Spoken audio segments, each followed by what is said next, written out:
je pense que malgré les événements en Ukraine, la campagne fait quand même à peu près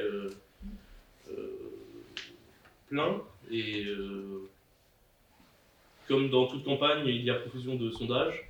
Et donc profusion de sondages implique questions sur ces derniers, questions aussi bien sur comment ils sont faits, et questions aussi sur comment ils sont utilisés.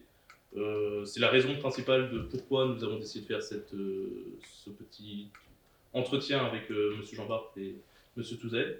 Je pense notamment que certaines affaires, notamment les affaires des sondages de l'Élysée, ont pu résonner dans la société et ont pu questionner ces sondages. Donc je vais laisser Lucas introduire nos invités. Alors déjà, merci beaucoup d'être présent parmi nous. On est content de pouvoir faire cette conférence en présentiel avec le Café Diplo, donc en partenariat avec les Amis du Monde Diplomatique. Merci d'être venu. Donc, monsieur Jean-Bart, vous êtes vice-directeur de l'Institut de sondage OpinionWay.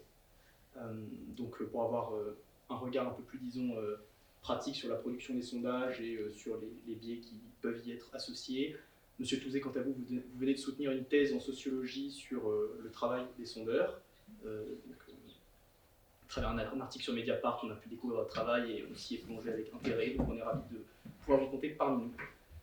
Et on espère que le public est ravi également. Donc sans plus attendre, je vais vous proposer de vous présenter brièvement votre travail et qu'est-ce que vous faites par rapport au sondage. Je peux vous proposer de commencer, M. Jean-Bart. Oui, bonjour à tous. Donc moi je suis vice-président d'OpinionWay, je chapeaute toute la partie opinion publique, qui comprend notamment, mais pas seulement, les sondages politiques au moment des périodes électorales, les sondages d'intention de vote.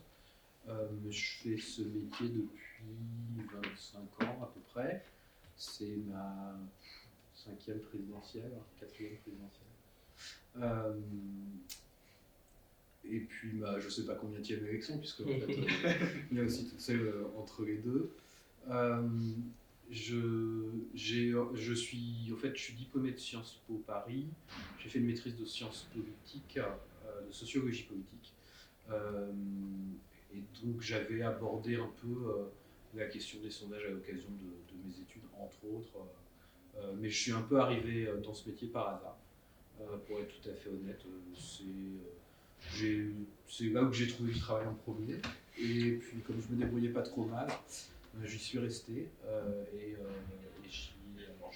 J'ai eu quelques... notamment en début de carrière, j'ai pas tout le temps travaillé uniquement dans les sondages et notamment dans les sondages politiques.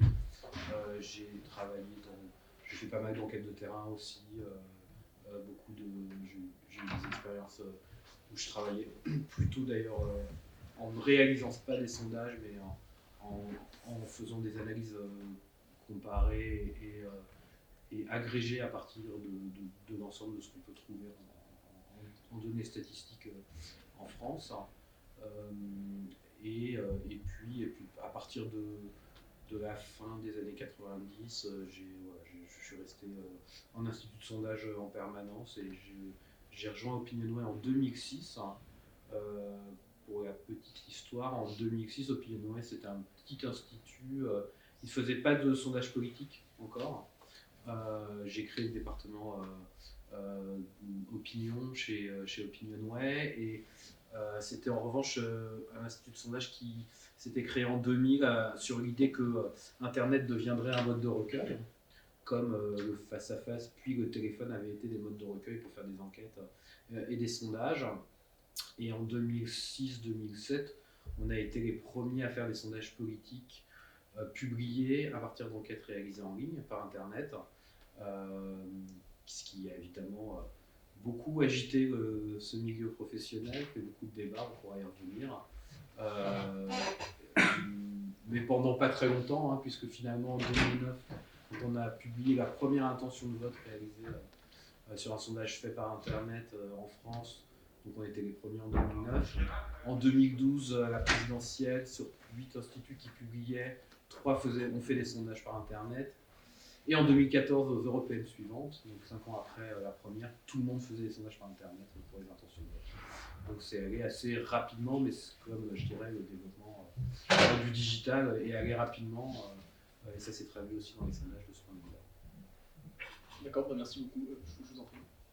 Donc moi je m'appelle Hugo Touzet, merci aussi pour l'invitation, pour l'organisation de la conférence. Alors moi je suis sociologue, c'est-à-dire que je travaille à Sorbonne Université et effectivement je viens de soutenir une thèse sur non pas tellement les sondages mais plutôt les sondeurs, du coup partant du constat qu'il y avait en sociologie, peut-être des choses que vous étudiez un peu quand on a échangé, vous me disiez que vous aviez Emmanuel Didier en prof qui est aussi un sociologue, donc que partant du constat qu'il y avait beaucoup de travaux sur les sondages, des critiques, beaucoup de sondages en France, mais on pourrait y revenir, qui se sont beaucoup inscrits dans la lignée de Pierre Bourdieu, l'opinion publique n'existe pas, une fameuse conférence donnée en 72 qui a été très très largement reprise, citée, etc. Mais finalement, on pourrait y revenir.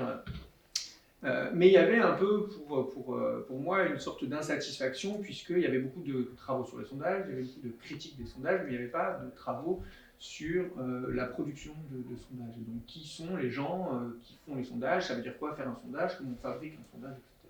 Et je trouvais qu'effectivement, comme vous l'avez rappelé, alors moi j'ai commencé ma thèse en 2016, mais déjà à une époque où il y avait beaucoup de sondages et de plus en plus, que ça manquait à la sociologie et aussi au débat public de savoir un peu qu'est-ce que c'était ce métier. Donc moi j'ai travaillé de cette manière-là, j'ai fait beaucoup d'entretiens, donc pas avec vous directement, mais avec beaucoup de vos collègues, des entretiens avec des sondeurs, j'ai fait passer un questionnaire, un sondage auprès des sondeurs, en quelque sorte, passer un questionnaire pour essayer de reconstruire les carrières, quels étaient les profils de ces personnes, et puis j'ai aussi travaillé moi-même dans un institut pendant plus de 4 mois, un institut dans un département opinion d'un institut de sondage, pour quelque part apprendre le métier, savoir comment ça se passait à l'intérieur. Donc mon travail porte vraiment sur cette fabrication des sondages et sur la profession des sondeurs, le travail, j'ai appelé ma thèse le travail de l'opinion publique, insistant sur le fait que derrière ces chiffres qu'on voit partout, il y avait un travail de production et c'est ça qui m'a intéressé. Voilà, peut-être pour la présentation un peu rapide. Merci beaucoup aux deux. Moi, la première des choses qui m'intéresse avec les sondages, c'est peut-être donc leur histoire, donc des sondages et des sondeurs. La notion de représentativité, ce qu'on peut voir avec les travaux d'Emmanuel Didier, n'est pas trivialement associée au sondage initialement. La notion de prendre une partie de la population, un microcosme, et en faire une généralité sur le macrocosme n'est pas du tout évident. Et justement, peut-être que vous pourriez nous décrire un peu l'histoire des sondages. Est-ce qu'il y a eu une forme d'accélération ? Je citais les affaires des sondages de l'Élysée en introduction. Il y a peut-être une forme de trop d'utilisation des sondages. Est-ce que c'est un phénomène réel ou c'est plus une sorte de critique médiatique qu'on ressort ? C'est une question compliquée parce qu'il y a à la fois un effet un peu visuel qui peut tromper. Pendant longtemps, en fait, beaucoup de sondages étaient cachés. Par exemple, vous faites référence à cette histoire des sondages de l'Élysée. Un des grands paradoxes, c'est qu'on va condamner les gens sont ceux qui ont fait la transparence sur les sondages à l'Élysée. C'est-à-dire que jusqu'à eux, il y avait des sondages, il n'y avait aucune procédure de respect des marchés publics, il n'y avait aucune transparence, on ne sait pas combien ont été faits, comment ils ont été payés, qu'est-ce qui a été fait sur ces sondages. Et donc, on ne peut pas dire qu'en fait, il y en ait plus aujourd'hui qu'avant, par exemple dans ce cas-là précis, parce qu'en fait, avant, on ne sait rien. Tout était, je dirais, secret. Comme tout était secret de manière générale à l'Élysée jusqu'en 2009 et au passage de la Cour des comptes qui désormais audite les comptes de l'Élysée de manière générale.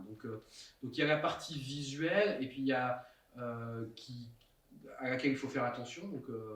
Et après, il y a aussi une tendance qui est que oui, il y a plus de sondages aujourd'hui pour une raison en France assez simple, qui est qu'il y a eu un changement profond du paysage médiatique depuis 20 ans, à travers deux phénomènes, la dérégulation de l'audiovisuel.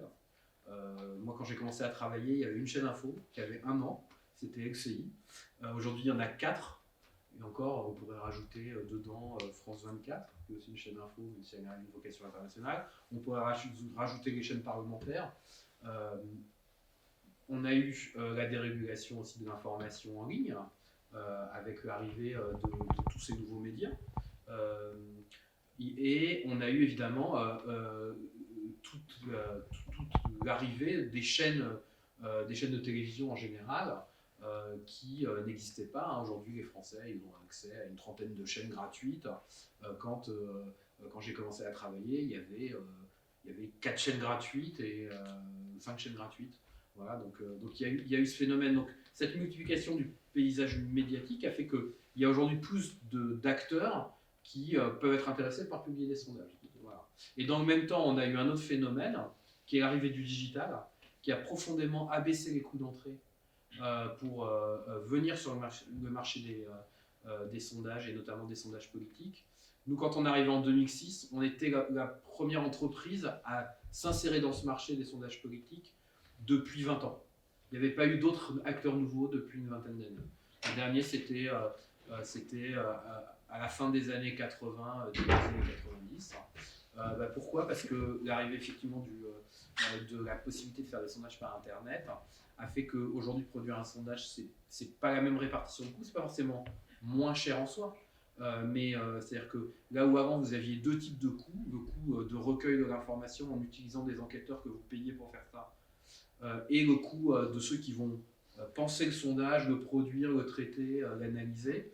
La première partie a été réduite, pas complètement à zéro, hein, parce qu'il faut d'autres ressources pour faire un sondage par Internet, mais on n'a plus à payer des enquêteurs pour faire cela, et donc c'est moins cher d'interroger les gens aujourd'hui grâce à Internet que ça ne l'était quand il fallait uniquement leur téléphoner ou aller chez eux.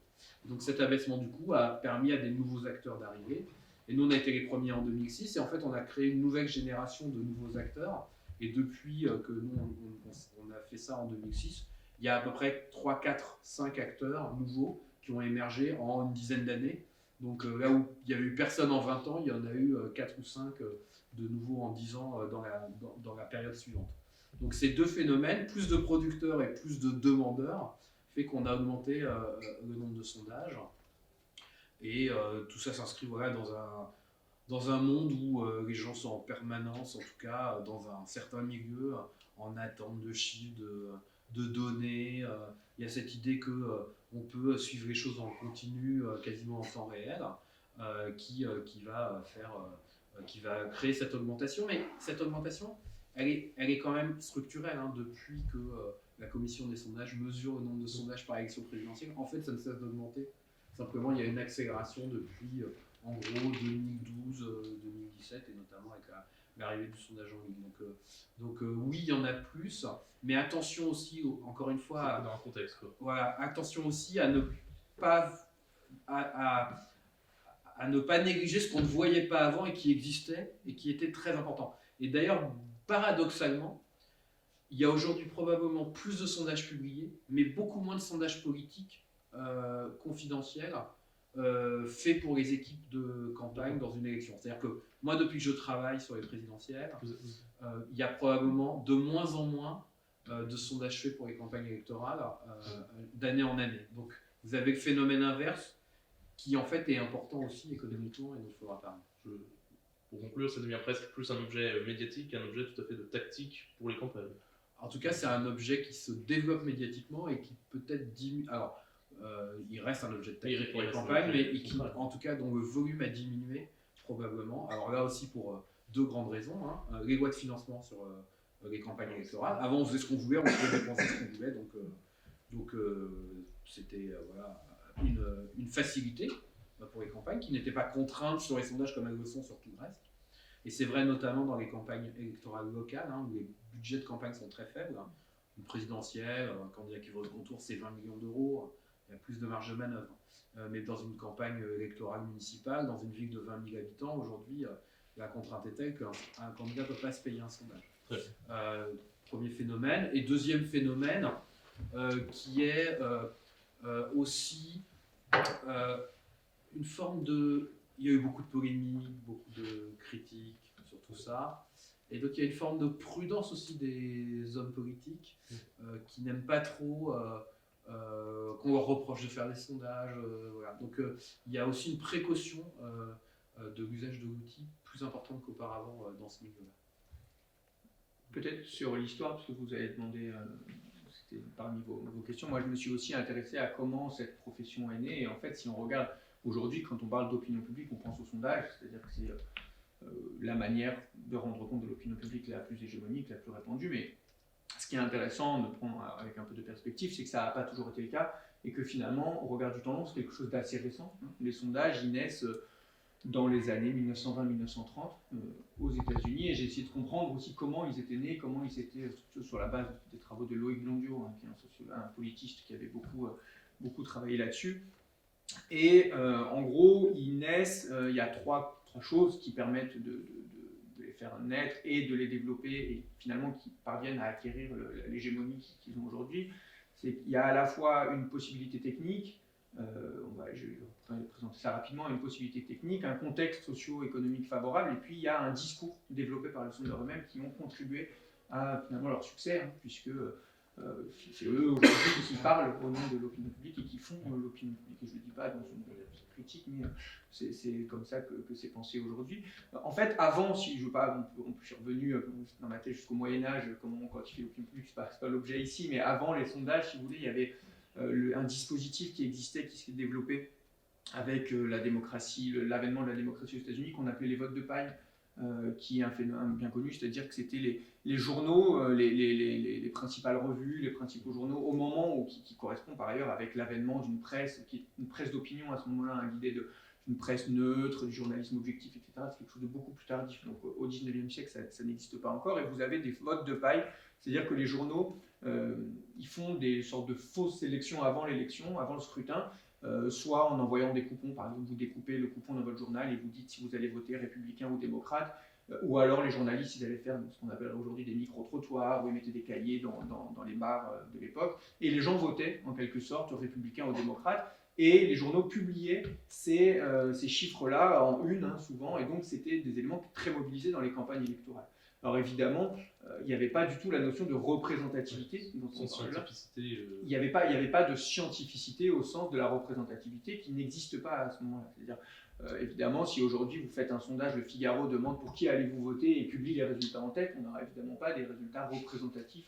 Et vous demandez vous faites la même chose, l'Humanité fait la même chose, vous doutez bien que les lecteurs de l'Humanité et les lecteurs du Figaro, ça ne va pas être la même chose. Et puis, je dis d'abord, c'est une possibilité technique qui permet l'émergence des sondages, puisque, en passant très rapidement, mais il y a des débats au sein du monde statistique, donc il y a des débats, des discussions au sein de l'Institut international de statistique, avec des gens qui commencent à dire mais il faudrait utiliser une méthode représentative, puisqu'avant on avait deux méthodes, on avait soit le recensement, ça on faisait pour les populations, on interroge tout le monde, tout un pays entier par exemple pour savoir combien il y a de personnes, ou alors on avait des monographies, c'est-à-dire qu'on prenait des petits groupes de gens qu'on allait questionner beaucoup plus en détail. Par exemple, on prenait une ville ouvrière, on allait questionner les ouvriers, étudier les budgets, etc. Mais soit d'un côté vous recensiez tout le monde, mais ça prenait tellement de temps que vous aviez uniquement des questionnaires très rapides, soit vous faisiez des monographies où là ça pouvait être beaucoup plus creusé, mais on n'avait que des échantillons très réduits, donc vous n'aviez pas la diversité. Et puis donc en allant rapidement, vous avez des débats, des gens qui disent on peut utiliser la méthode représentative, c'est-à-dire faire des statistiques inférentielles, et pour le dire très rapidement, on interroge une petite partie de la population, et si on le fait bien, ça nous permet de parler pour l'ensemble. Et ça, qui paraît aujourd'hui assez évident, on dit un sondage, les Français pensent que, etc., mais quelque chose d'assez récent, qui arrive en gros, qui est, entériné, labellisé, avec un tampon de légitimité par l'Institut international de statistique en 1925. Et donc vous avez, à partir de là, des sondages, des sondeurs qui peuvent créer des entreprises avec ce label, ce tampon-là. Médiatiquement, assez rapidement, les médias disent les Français quand on parle d'un sondage? Non, alors surtout pas en France. Ça est arrivé aux États-Unis d'abord, c'est-à-dire que les sondeurs, ils ont créé des petits instituts et ils bossaient beaucoup avec le secteur privé. Ce qui est encore le cas aujourd'hui, un peu ce qu'on n'a peut-être pas dit, mais en fait, on parle beaucoup des sondages d'intention de vote, des sondages politiques, des sondages d'opinion, mais ça représente une petite partie à la fois du chiffre d'affaires des instituts, à la fois du nombre de personnes qui travaillent, à la fois du nombre d'enquêtes. La majorité des enquêtes, elles sont faites pour des acteurs privés, pour faire du marketing, des enquêtes de clientèle, etc. Et donc déjà à l'époque, dans les années 20-30, les sondeurs proposent leurs services aux entreprises privées. Je disais, c'est aussi un contexte, c'est le contexte d'un capitalisme un peu de masse qui arrive aux États-Unis, où les entreprises ont besoin d'écouler beaucoup de choses. Donc c'est le moment aussi où va naître beaucoup la publicité de masse. Et donc les sondeurs, ils arrivent et ils disent, bon voilà, nous on vous propose de mieux cibler vos clients, de mieux, etc. Et donc le sondage se développe comme ça. Et très rapidement, les premiers sondeurs vont aussi faire des partenariats avec la presse en leur vendant l'idée d'avoir des sujets que pensent les gens de l'actualité, etc. Et puis il y a un événement un peu, un turning point, quoi, qui est très connu dans l'histoire des sondages, c'est 1936, c'est une élection aux États-Unis où vous avez le Literary Digest, qui est une grosse revue qui était d'habitude très forte pour faire des votes de paille avec des résultats assez corrects, qui là va envoyer des millions et des millions de bulletins et va prévoir la victoire de London. Et de l'autre côté, il y a 3 petits instituts, ils font des petits échantillons de quelques milliers de personnes qui prévoient la victoire de Roosevelt, et c'est eux qui réussissent. Et donc après, les sondages se sont retrompés par la suite, puisque la méthode n'était pas aussi au point qu'aujourd'hui, mais en tout cas, dans l'histoire, on retient que c'est l'avènement des sondages qui va supplanter le vote de paille et qui va cesser de se développer. Et dernière chose, je disais, il y a 3 points, donc c'est le contexte socio-économique, la possibilité, disons, statistique, scientifique, et la dernière chose, c'est le discours qu'ont développé les sondeurs et qu'on va retrouver encore aujourd'hui dans le discours des sondeurs, qui est de revendiquer une utilité sociale. C'est-à-dire que les sondeurs, et à commencer par Gallup, qui était un peu le fondateur, le plus connu, un des premiers, il y en a eu d'autres, mais un des premiers sondeurs aux États-Unis, ils disent, nous, notre outil, il n'est pas simplement statistiquement fiable, scientifiquement fiable, appuyé sur des méthodes de l'université, il est aussi socialement souhaitable et utile pour la démocratie. Puisque vous avez la démocratie, c'est un État où le peuple choisit pour le peuple, par le peuple, etc. Et moi, je vous propose un outil qui permet de savoir en continu et tout le temps ce que pensent les gens. Avant, vous n'aviez que les élections, il fallait attendre 4 ans, 5 ans, et puis les gens pouvaient changer d'avis entre-temps. Ou vous aviez les lobbies, mais les lobbies défendent moins l'intérêt général que leur propre intérêt. Donc moi, je vous propose un outil en plus pour renforcer la démocratie, qui est les sondages. Et cet argument qui est très fort, qui est rhétoriquement très fort et qui comporte une forte part de vérité, disons, en quelque sorte incontestable, c'est-à-dire c'est le seul outil qui permet de savoir d'un point de vue représentatif ce que pensent les gens à un instant T, les sondeurs vont avoir de cesse de le répéter, et on le retrouve encore très fortement aujourd'hui dans les discours. Et ça, c'est quelque chose qui permet, en quelque sorte, ce que je disais, au sondage, de prendre l'hégémonie sur toutes les autres formes de quantification. Même si on pourrait y revenir, mais j'ouvre ça pour plus tard si on attend un débat, il y a depuis quelques années d'autres formes de quantification, de mesure de l'opinion publique qui ont fait jour avec le développement d'Internet, ce qu'on appelle le web listening, le web social listening, le media listening, etc., qui sont des acteurs, des entreprises, l'influence, Synthesio, qui sont apparus dans les années 2010 et qui prétendent en tout cas, rendre compte de l'opinion sans interroger les gens. Les sondeurs, ils font un questionnaire, ils demandent aux gens, et ces sociétés-là disent on va prendre les traces que laissent les internautes en ligne, les commentaires, les tweets, les blogs, les likes, les machins, etc. Et on va rendre compte de l'opinion de cette manière-là. Donc tout ça pour dire que les sondages sont, peut-être je m'arrête là-dessus, sont une manière de rendre compte de l'opinion publique. Ça n'a pas été la seule au cours de l'histoire, et il y a aussi encore aujourd'hui d'autres manières de rendre compte de l'opinion publique. Et c'est pas parce que les sondages sont la manière hégémonique, disons, qu'il faut oublier qu'il y a d'autres manières. Merci beaucoup pour cette partie plus historique, on va dire. J'aimerais qu'on démarre peut-être un nouveau volet, disons plus axé sur la méthodologie des sondages et la question que pas mal de gens se posent, les biais qui peuvent y être associés, c'est-à-dire peut-être pas sans forcément rentrer dans la technicité, disons mathématique, mais en tout cas à quel point on peut faire confiance au sondage et quels sont les principaux biais et écueils que vous souhaitez éviter, comment vous y parvenez lorsque vous les produisez, quels efforts vous faites. Alors, c'est difficile de répondre à la question de savoir si on peut faire confiance au sondage, parce qu'en fait, il y a très peu d'occasions de vérifier les sondages, dans la réalité. La plupart des enquêtes qu'on fait, elles ne sont jamais vérifiables. Si je vous dis que 55% des gens sont contre le rétablissement de la peine de mort, vous n'avez absolument aucune chance de savoir un jour si c'est vrai ou pas vrai, puisque il n'y aura même pas un référendum sur ce sujet, donc on ne pourra pas le vérifier. Alors, il y a une petite exception, ce sont les élections, qui donnent lieu à un sondage particulier, qui sont les sondages d'intention de vote.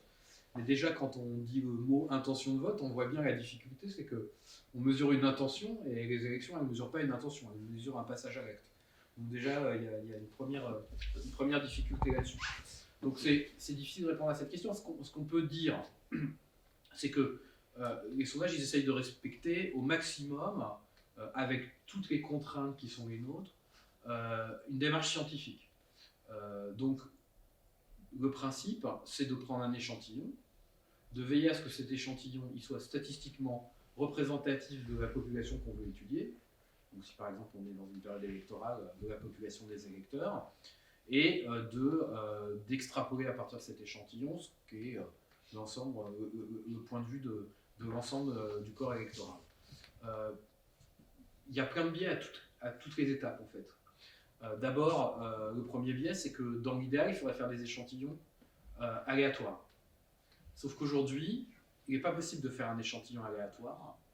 Pourquoi ? Parce qu'il n'y a pas de base d'adresse universelle des Français.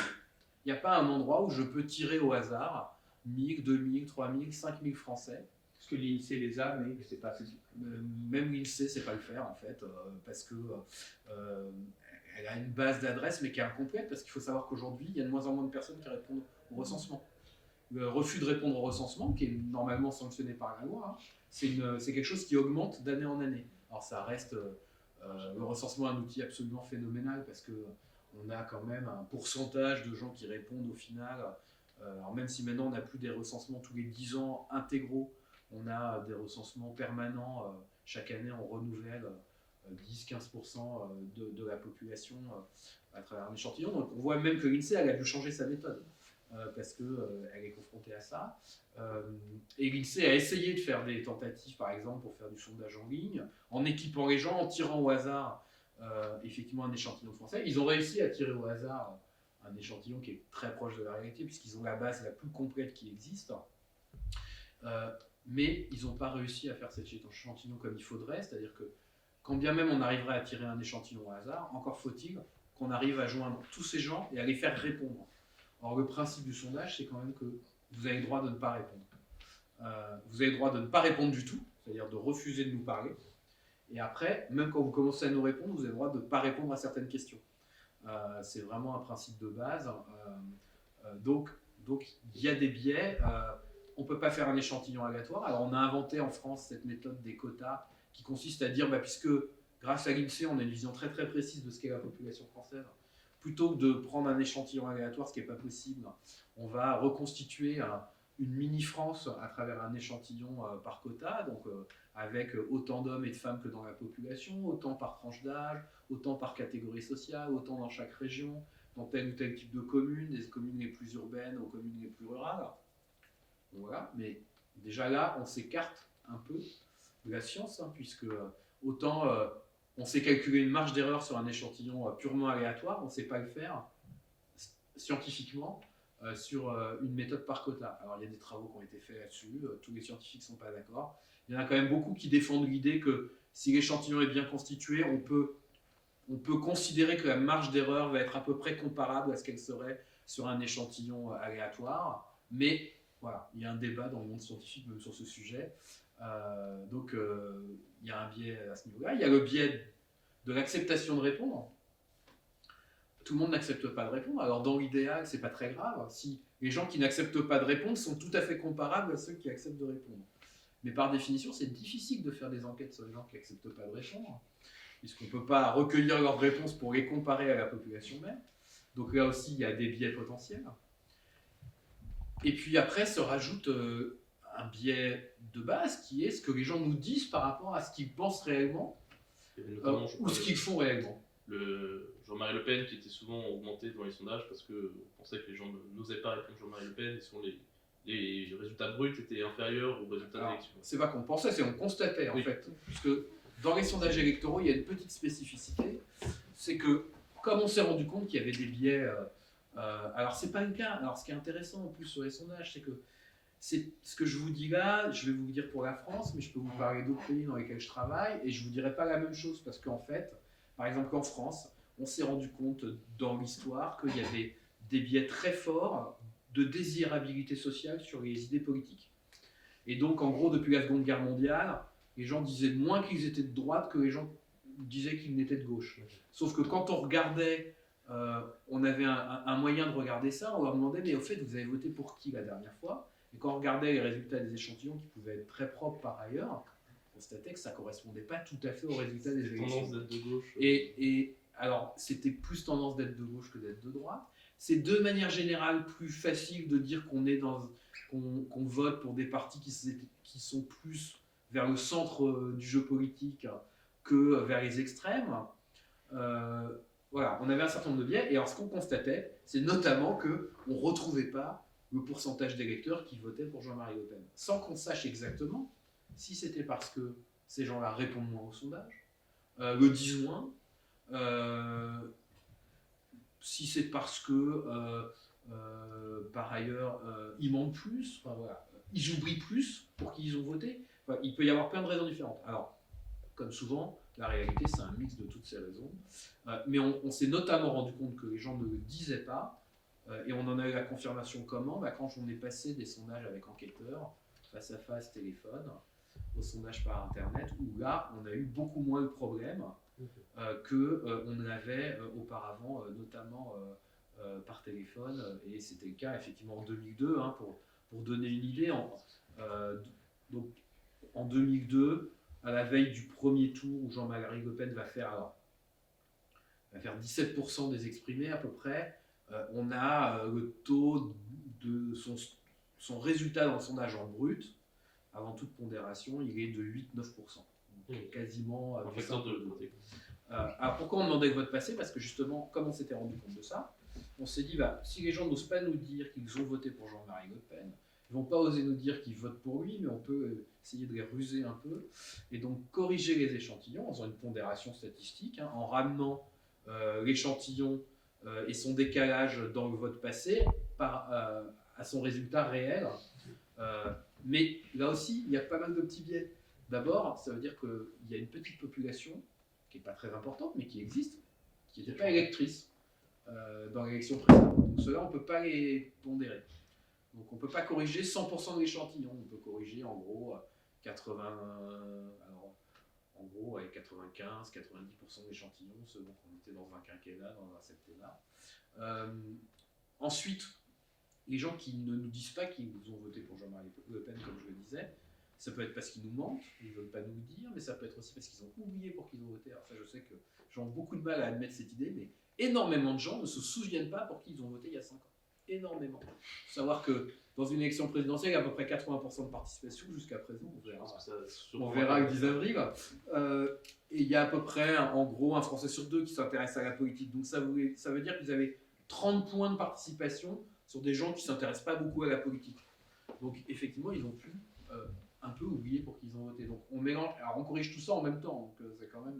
Donc là aussi c'est un biais. Juste là-dessus, moi j'avais une pour dire à quel point c'est vrai et que ça surprend, surtout nous on raconte ça à nos étudiants et les étudiantes et qui sont des gens, vous êtes là où on est dans des cours de sociaux, ça nous paraît improbable, mais moi j'avais fait une enquête pour un bouquin qu'on a sorti il n'y a pas longtemps, on a fait ce qu'on appelle une enquête sortie des urnes, c'est-à-dire c'était une enquête dans un cadre universitaire, on s'est mis avec des collègues devant des bureaux de vote et on les attrapait, les gens à la sortie, on leur faisait remplir un questionnaire.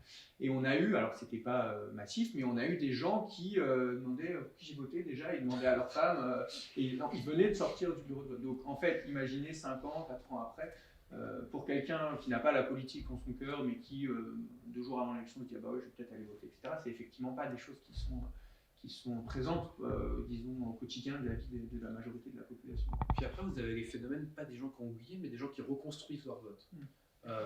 Typiquement, vous avez voté Fillon en 2017, et puis finalement, vous trouvez que Macron, c'est pas mal.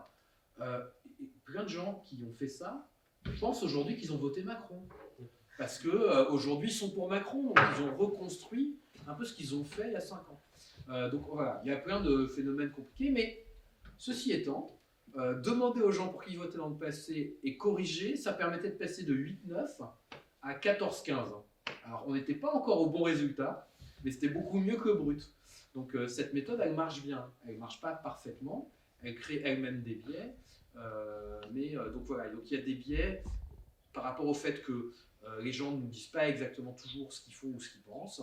Il y a des biais par rapport au fait, alors encore plus dans une intention de vote, dans le sens où jusqu'au dernier moment, il y a des gens qui peuvent changer d'avis. Oui. Ça existe. Je pense que ça revient aussi un peu à la critique bourdeusienne qui est de dire qu'on pose des questions aux gens, ou des questions qui ne se posent pas, et notamment sur le fait que l'intention de vote, beaucoup de personnes décident en fait une semaine avant. Alors, Est-ce que finalement le fait de poser le sondage ne fait pas que finalement les gens vont se poser une question qu'ils ne se posaient pas forcément avant, quoi. Et du coup, ça les force un peu à avoir une opinion.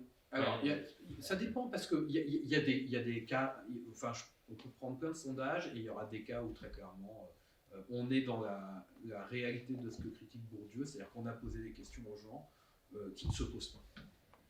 C'est vrai, ça arrive et je peux en trouver, je pense, très régulièrement des enquêtes comme ça. Mais il y a aussi beaucoup de cas où on leur pose des questions qui se posent vraiment, c'est-à-dire dont ils débattent en permanence avec leurs amis, avec leurs proches. Et l'intention de vote, si vous voulez, autant quand vous êtes à 6-8 mois de la présidentielle, on peut dire, c'est très, très bizarre comme question, parce qu'à 6-8 mois, les gens ne se posent pas la question. En général, quand vous êtes dans le dernier mois d'une élection, les gens, ils peuvent changer d'avis, surtout à la présidentielle, mais ils ont quand même une idée, et on n'est pas dans l'imposition de thématique. Et puis surtout, et c'est là où c'est la limite de la critique de Bourdieu, c'est qu'en fait, le sondage, ça a été très juste ce qui a été dit, c'est aussi quelque chose qui existe par rapport à un contexte. S'il n'y avait pas des sociétés démocratiques où on vote, où on a mis le suffrage universel, il n'y aurait probablement pas de sondage. Parce qu'en fait, les gens ne chercheraient pas à savoir pour qui les gens vont voter. En Chine, on ne cherche pas trop à savoir pour qui les gens vont voter. Ils ne votent pas de toute façon. Mais voilà, donc c'est aussi lié à un phénomène qui est ce système démocratique. Et au moment de l'élection, on ne trie pas les voix entre des gens qui ont un vote très constitué, très argumenté, en se disant mais moi je vote pour lui parce qu'il propose ça, ça et ça, et le type qui est rentré dans le bureau de vote sans trop savoir, qui a vu les affiches des candidats, les noms, et qui, parce qu'il pense que c'est important de voter, va un peu voter par hasard, et ça existe. Et au final, ça vaut autant, l'un et l'autre.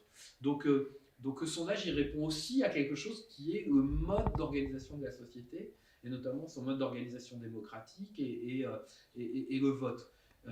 Sur un plan un peu pratique, par exemple, on sait actuellement qu'il y a encore un peu de flottement sur les candidats. Comment vous décidez d'inclure, je sais pas, une taubira ou non dans un sondage? On fait ce qu'on veut. Oui, ça j'imagine bien, mais est-ce qu'il y a... Non, on fait ce qu'on veut jusqu'à vendredi prochain. Est-ce qu'il y a une réflexion un peu... Oui, parce que vendredi prochain, peut-être préciser. C'est la fin du dépôt des parrainages, vendredi à 18h. En fait, c'est le droit de tester Taubira. En fait, c'est voilà. En fait, ce sera probablement jusqu'à lundi qu'on fera ce qu'on veut, parce qu'il faudra attendre que le Conseil constitutionnel valide la liste. Mais comme aujourd'hui, il y a une procédure d'affichage tous les 2 fois par semaine des dépôts des candidats, je pense que jeudi soir, dernier comptage, les 2 derniers candidats à risque, qui sont Zemmour et Le Pen, auront atteint les 500. Il n'y aura plus de sujet, il y aura tellement d'écart qu'on pourra faire ce qu'on veut à partir de jeudi soir. Enfin, on pourra plus vraiment faire ce qu'on veut à partir de jeudi soir. Mais comment on fait? Non, on fait ce qu'on veut, mais on se pose un certain nombre de règles. D'abord, est-ce que les gens ont déclaré une candidature ou pas? Nous, on a longtemps hésité pour Zemmour, parce qu'il n'avait pas déclaré sa candidature. Mais lui, il nous posait un problème particulier, c'était qu'en même temps, on lui avait posé plein de fois la question et il n'avait pas exclu qu'il serait candidat. Donc à un moment, on a fini par le mettre, mais on aime bien que les gens se déclarent candidats. Alors, je ne parle pas du président de la République, évidemment, qui a un cas très particulier, mais voilà. Donc il y a ce phénomène-là. Deuxième chose, pour les petits candidats, sur lesquels il y a un risque, on ne sait pas si... par exemple, nous, on part du principe qu'un petit candidat qui a déjà obtenu 500 signatures dans le passé, il n'a pas de raison, s'il dit qu'il va être candidat, de ne pas apparaître dans les sondages. Donc on a, par exemple, c'est pour ça que Jean Lassalle, il figure depuis assez longtemps dans nos sondages, et qu'on n'a pas mis Hélène Touy, qui est la candidate du parti animaliste. Qui est chez certains de vos confrères, par exemple. Oui, non, mais que c'est certains pour dire qu'on mis, tout à fait. Alors en plus, on ne l'a pas mis pour lui rendre service, honnêtement, parce que comme personne ne sait qui c'est, et que nous, on refuse de mettre des étiquettes aux candidats, parce que dans une présidentielle, il n'y a pas d'étiquette, et c'est vraiment une élection de personne, et que en plus, quelle étiquette vous mettez à Macron? Vous mettez quoi comme parti? Je peux vous citer des partis qui soutiennent à la fois Macron et Pécresse, Jadot et Macron. Donc on veut pas rentrer là-dedans. Donc voilà, on essaye de se poser des règles un peu simples. Les gens se sont déclarés candidats ou pas. Il y a une chance réelle ou pas qu'ils obtiennent leurs 500 signatures. Et puis de toute façon, on sait qu'à 5 semaines du scrutin, on a la liste officielle et à partir de là, tous ceux qui sont candidats pourront apparaître dans les intentions de vote. Mais c'est pas une petite question ça, parce que d'un point de vue du débat démocratique, et là je pense moins aux sondeurs qu'aux médias, en fait, on a une période de campagne finale qui est bien organisée par avant le CSA, dans l'ARCOM, où il y a ce qu'on appelle une égalité stricte du temps de parole, c'est-à-dire que Poutou doit avoir le même temps de parole sur une chaîne que Macron, c'est aussi Poutou et candidat. Mais auparavant, il y a ce qu'on appelle une période d'équité, c'est une sorte d'un peu de flottement, et les médias doivent être équitable, sans trop qu'on sache ce que ça veut dire. Non, mais vraiment, il y a des jurisprudences, mais c'est pas très clair. Et parmi les éléments à prendre en compte par les médias, pas uniquement, mais il y a notamment les sondages. Et donc, les médias décident aussi qui ils invitent en plateau. Est-ce que, par exemple, là, BFM, vous avez vu, font une grosse émission face aux Français, par exemple. Face aux Français, ou dans des régions, à chaque fois, ils prennent 100 Français, et dans une salle, vous avez le candidat ou la candidate qui répond à des questions de vrais gens. On pourrait discuter aussi de ça. Il y a des guillemets à vrais gens, mais BFM a annoncé qu'ils n'inviteraient pas dans cette émission, probablement ça coûte très cher, et puis c'est une chaîne qui doit faire de l'audience, des candidats en dessous de 5% dans les sondages.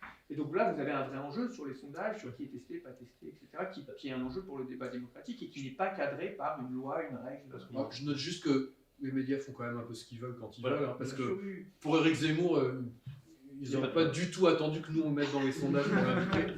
Je note. Et à l'inverse, le cas d'Hélène Touy est intéressant. Nous, on ne la met pas parce qu'on pense que c'est compliqué pour elle d'avoir les 500 signatures. Mais au-delà de ça, on n'a pas envie de mettre une candidate qu'on va mettre à zéro pendant des mois juste parce qu'elle n'est pas connue, sachant que si vraiment elle était candidate, moi je sais qu'elle ne ferait pas zéro. Mais parce qu'elle bénéficierait de ce moment où elle va avoir un temps de parole équitable pour être connue. Et donc mettre quelqu'un dont les gens ne connaissent pas le nom, au final, ça ne changerait pas grand-chose pour elle par rapport aux médias, parce que qu'elle soit à zéro dans un sondage ou qu'elle n'apparaisse pas, ils n'inviteront pas beaucoup plus, ce qui est un problème, effectivement, à ce moment-là. Je pense qu'on peut en arriver à la question un peu médiatique. Alors, moi j'ai envie de la mettre un peu sur plusieurs plans, qui est un peu comment les médias, alors bon, c'est régulé, on pourra en parler par la commission notamment, mais comment les médias rapportent, on va dire, le côté scientifique du sondage, c'est bien. Il y a aussi un point qui est, par exemple, en fait, le sondage, les médias peuvent utiliser les sondages à leur propre biais, c'est-à-dire avec leur propre intention. Je pense notamment dans des émissions de grande audience, certaines chaînes télé font exprès de commander des sondages qui apparaissent à peu près à ce moment-là, qui sont un peu près sur les temps d'audience, et donc ça permet de montrer que l'émission a eu un impact, notamment pour la hiérarchie. Un dernier point qui est justement, est-ce qu'en fait il y a vraiment besoin, ça sera peut-être la dernière fois, le dernier point sur la démocratie, est-ce qu'on a vraiment besoin de savoir en fait qui pèse vraiment en politique lors d'une élection présidentielle. Donc un peu dans l'ordre Oui, il y a beaucoup de questions. La question de... On peut commencer peut-être par la partie biais, utilisation de comment les médias informent des biais. Quand vous disiez que les médias disent voilà, les Français pensent que... Moi, je pense qu'il y a plusieurs choses. Déjà, pour que ce soit posé au début de la conversation, je pense que les sondages, en tant que méthode scientifique, en tant qu'instrument, sont un outil utile, efficace, pertinent, intéressant pour comprendre les évolutions en sociologie, en sciences politiques. Vous avez des chercheurs, des chercheuses qui utilisent les sondages, etc. Une fois dit ça, il y a l'utilisation qui va être faite des sondages et les connaissances autour des sondages. Et on disait tout à l'heure, il y a profusion de sondages. Il y a des éléments qui ont été donnés. D'abord, ça coûte beaucoup moins cher qu'avant. Vous pouvez faire un sondage pour pas grand-chose. C'est beaucoup plus rapide aussi. Enfin, vous avez un truc qui se passe le dimanche, le lundi matin, le média appelle et vous pouvez quasiment avoir votre sondage le mardi. Donc il y a une rapidité. Et puis, ce qui explique la profusion de sondages, je pense qu'il y a aussi quelque chose à aller chercher du côté du business model médiatique qui croît, et on parlait des chaînes d'infos en continu, vous avez des chaînes d'infos en continu qui fonctionnent avec...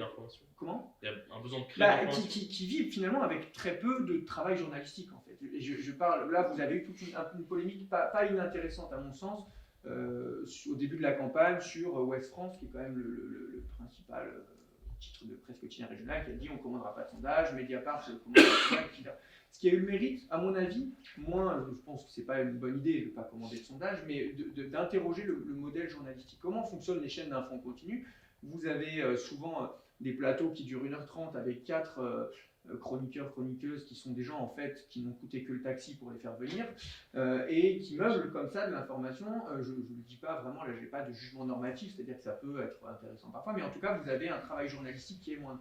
Et entre commander un sondage qui coûte pas très cher et passer 3 heures d'émission, 2 jours à le commenter ou envoyer des journalistes sur le terrain pour faire des enquêtes, je pense que parfois le sondage cher pour certaines chaînes d'information a pallié ce travail journalistique parce que ça coûte moins cher que ça. Et par ailleurs, vous avez effectivement une assez grande méconnaissance. Moi, j'ai vu quand j'ai soutenu ma thèse, c'était en Zemmour, les médias commençaient à dire oh là là, c'est de notre faute, on a commandé trop de sondages, on a fait monter Zemmour. Et vous avez eu plein de médias et de journalistes, y compris des journalistes politiques, y compris des journalistes politiques de grands quotidiens, etc., que j'ai eu au téléphone et qui ont fait, en fait, on a assez grande méconnaissance du fonctionnement d'un sondage, c'est-à-dire de ses limites, mais aussi de la manière dont on peut en parler. Alors que la loi les oblige normalement la loi ne les oblige pas à grand-chose. En fait, la commission des sondages est assez... Mais parlons pas de la commission des sondages, mais simplement de la manière dont les journalistes traitent les sondages. Et vous avez raison, il y a souvent une recherche moins de chercher à comprendre des phénomènes sociaux à travers un sondage qui est commenté que de faire un titre, effectivement. Et quand vous avez, par exemple, 52% des Français soutiennent la guerre en Ukraine, j'en sais rien, c'est pas du tout un vrai sondage, mais en fait, le 52%, en soi, il n'est pas très intéressant, puisque en démocratie, 50 plus 1, ça fait une majorité. Mais en sondage, 50%, vous avez une population qui est clivée. Et qu'est-ce qui va être intéressant là-dedans? Ça va être d'aller voir qui sont les gens qui soutiennent la guerre, qui sont les gens qui sont plutôt opposés, qui sont les gens qui n'ont pas d'opinion, etc. Et ce travail-là, de monographie, en fait. le travail d'interprétation du sondage, en fait. Le travail d'analyse du sondage, ou de journaliste qui fait bien son travail, je veux dire, ou de sondeurs, parce que les sondeurs le font. Et moi, j'ai discuté avec beaucoup de sondeurs au cours de ma thèse, qui... peut-être là c'est plutôt à vous qui pourrez en parler, mais qui sont parfois un peu, alors dépité, le mot est grand, mais de commander un sondage, de mettre plein de précautions dans la manière dont ils vont le présenter aux clients, et puis de le voir en une, les Français pensent ci, les Français pensent ça, sans parfois trop de précautions. Donc c'est pour moi la question, moi l'outil lui-même, donc je ne serais pas pour dire le sondage est un problème, mais que l'usage qu'on peut en avoir. Et dernier point là-dessus, on a des sondages, il y en a partout tout le temps, et c'est que depuis 2018-2019 que c'est enseigné au lycée dans les programmes de SEF. Donc vous avez un petit chapitre qui s'appelle comment comprendre et mesurer l'opinion publique, enfin un truc comme ça, où seulement depuis 3 ans, 4 ans, on apprend aux lycéens qui sont les futurs citoyens, qui vont voter dans les 2 ans suivant ce cours. Et donc il y avait une profonde méconnaissance, quelque chose commence un petit peu à se... Je pense que le boom, en fait, est toujours les journalistes et la société est toujours rattrapée par ce qui se passe. Le boom des sondages, la profusion de sondages, fait que les journalistes essayent de rattraper leur retard, qu'on met ça dans les programmes scolaires, et je pense que c'est vraiment la chose qui manquait jusqu'à présent. Non, mais c'est compliqué la question de la capacité des médias à alerter sur les biais, sur les limites. Pourquoi? Parce que en fait, dans le sondage, vous êtes toujours dans une sorte de compromis. À la fois, il faut que l'information elle soit simple, que vous diffusez, pour que les gens la comprennent. Les gens qui regardent derrière leur écran ou qui lisent leur journal ne sont pas des spécialistes des sondages. Donc si vous rentrez dans des choses très complexes, moi je veux bien leur expliquer la marge d'erreur. Mais le problème, c'est que leur dire que quand Macron est à 24, en fait il peut être à 22 ou à 26, c'est pas vrai. C'est pas vrai. La probabilité qu'il soit à 22 est plus faible que celle qu'il soit à 23,5, parce que la marge d'erreur, elle ne se distribue pas de manière équivalente sur l'ensemble du spectre. Donc il faut essayer de faire comprendre les gens qui sont non spécialistes qu'il y a, d'où le fait qu'on essaye de prendre en compte un certain nombre de choses. Et honnêtement, moi qui fais ça depuis 25 ans, il y a 25 ans, ça n'existait même pas la notion de marge d'erreur. Moi les gens pour qui je travaillais à l'époque, quand je leur disais marge d'erreur, ils me disaient oh là, mais t'es fou, ça n'existe pas. Les sondeurs eux-mêmes. Donc aujourd'hui, voilà, il y a quand même beaucoup de progrès. On les affiche. Nous, on fait des courbes où on peut cliquer sur un bouton pour les faire apparaître. Donc on peut voir que les courbes se recoupent. Ou on peut regarder sans la marge d'erreur parce que Le problème, c'est qu'on n'est pas dans une élection américaine avec 2 candidats. Nous, on en avait 22. Donc, sur les courbes, c'est un peu compliqué à lire. Comme le premier, il n'a que 24. En plus, ça écrase beaucoup l'échelle. Donc, il faut trouver un compromis. Et les journalistes, c'est un peu pareil. C'est-à-dire, effectivement, ils doivent aussi diffuser une information qui soit compréhensible par les auditeurs et téléspectateurs. Bon, et en plus se rajoute le fait que c'est quand même beaucoup plus sexy de dire que quand quelqu'un a 51 contre 49 dans un sondage du second tour, il va gagner, de dire c'est Macron qui gagne, que de dire ouh là là, le sondage il nous dit qu'en fait on ne sait pas ce qui va se passer. Ah non, vous ouvrez pas votre journal en disant le sondage nous dit qu'on ne sait pas ce qui va se passer. Vous ouvrez en disant Macron va gagner. Puis après, éventuellement, au bout de 5 minutes, vous pourrez commencer à dire bon, alors attention, parce qu'à 51-49, quand même, en fait, on est dans la marge d'erreur, et c'est pas du tout certain que Macron il gagne. Bref. Donc, ça, en fait, c'est assez compliqué. Mais ça pose aussi, nous, c'est des questions qu'on se pose tout le temps, par exemple. Nous, on s'est posé la question à un moment de savoir si, par exemple, à moins de 52, on donnait un avantage à un candidat. C'est compliqué, parce que dans l'idéal, effectivement, si on veut que les médias disent que c'est très serré et qu'on ne sait pas qui va gagner, il faut qu'on dise 50-50. Mais c'est pas ce que nous dit notre sondage. Notre sondage, il nous dit 51 ou 52. Et donc, il faut qu'on triche un peu avec notre sondage. L'économie des médias qui vous encourage à... Non, mais il faudrait qu'on triche un peu avec nos données pour éviter que derrière les journalistes le prennent à 51-49 comme si c'était la vérité absolue. C'est compliqué, en fait. Nos chiffres, ils nous disent quand même 51-49. Alors, on sait la fragilité du 51-49, mais c'est quand même ce qui sort du sondage. Et on n'est pas censé tricher sur le chiffre, quand même. Donc je pense qu'il ne faut pas trop en attendre. Je pense que ce qui serait le plus important, c'est que les gens... Alors, je suis très content d'apprendre que les gens apprennent les sondages. Moi, j'aimerais surtout qu'ils apprennent vraiment la statistique, en fait, dans ce pays. Et on progresserait énormément si les gens commençaient à comprendre un peu ce que c'est une statistique. Mais à tous les niveaux. Hein. Je vais vous donner un exemple très simple. Hein. En 2016, quand il y avait Trump-Clinton, les gens me disaient mais elle a 85% de chance de gagner. Alors je disais aux gens oui, effectivement, elle a 85% de chance de gagner. Maintenant, je vais te dire une chose. Si je te donne un dé et que je te dis est-ce que tu vas faire 6, est-ce que tu penses que tu vas faire 6? Les gens me disaient tous ah oui, je vais faire 6. Ben, je dis bah voilà, 6, c'est les 15% qu'a Trump. Donc voilà, il faudrait que les gens apprennent à lire les statistiques de manière plus, je dirais, et donc ça c'est vraiment très important, mais de manière générale, hein, sur tous les domaines de la vie, je pense qu'on a un vrai travail en France à faire là-dessus. On a beaucoup de mal, parce que l'esprit humain, il n'est pas fait pour la statistique. Est-ce que c'est réalisable? C'est un peu... Oh oui, je pense que l'école, elle sert à ça, et qu'il y a plein de choses qu'on n'apprenait pas à l'école il y a 30 ans, et qu'on peut intégrer plus. Et on l'a vu avec 2 ans de Covid, là, en fait, parce que là, on parle des chiffres de sondage, mais quand il y avait des courbes à la télé, vous aviez des journalistes qui disaient ah, regardez, il y a un plateau, alors que c'était des échelles algorithmiques qui n'étaient pas... voilà, je parle à des ingénieurs, mais vous voyez de quoi je parle. Moi, c'est une question, là, je tombais sur... Il y a le sondage de Cluster 17, qui fait, j'imagine, de l'analyse de la réduction de dimensionnalité et du clustering. Et est-ce qu'en fait, le moment où l'école intègre les sondages, en fait, ils sont déjà dépassés par la technique des statistiques et des data science qui a un temps d'avance dessus? Alors pour l'instant, Cluster 17 a vendu, alors moi j'ai pas, déjà c'est assez obscur, c'est récent, oui, etc. C'est un nouvel institut de sondage qui a été créé par un prof de Sciences Po à Montpellier, d'une formation qui notamment a formé pas mal de sondeurs qui bossent aujourd'hui dans les instituts. Mais ils ont annoncé faire une technique de clustering, de sonder uniquement par clustering. Finalement, dans notamment leur partenariat avec le journal Marianne, le magazine Marianne, ils ont fait du sondage traditionnel sociodémographique qu'ils ont un peu, alors on ne sait pas tellement comment, redressé avec le cluster. Voilà. Ce qui n'est pas tout à fait la même chose du coup, et finalement, un institut qui prétendait renverser totalement la table s'est retrouvé à faire des choses assez classiques. Moi, je pense qu'il faut apprendre aux gens la statistique pour qu'ils puissent comprendre ce qu'en fait les médias diffusent. Par exemple, quand ils parlent de cluster 17, les médias, ils finissent en parlant d'une intention de vote. Hein. Ils n'expliquent pas les clusters et tout ça. Donc, ce qu'il faut, c'est que les gens soient capables de comprendre l'information qu'on leur délivre. On l'a vu, je suis complètement d'accord, au moment du Covid, les gens avaient beaucoup de mal parce que les journalistes eux-mêmes ne comprenaient pas trop ce qu'ils voyaient ou les chiffres qu'on leur donnait à lire.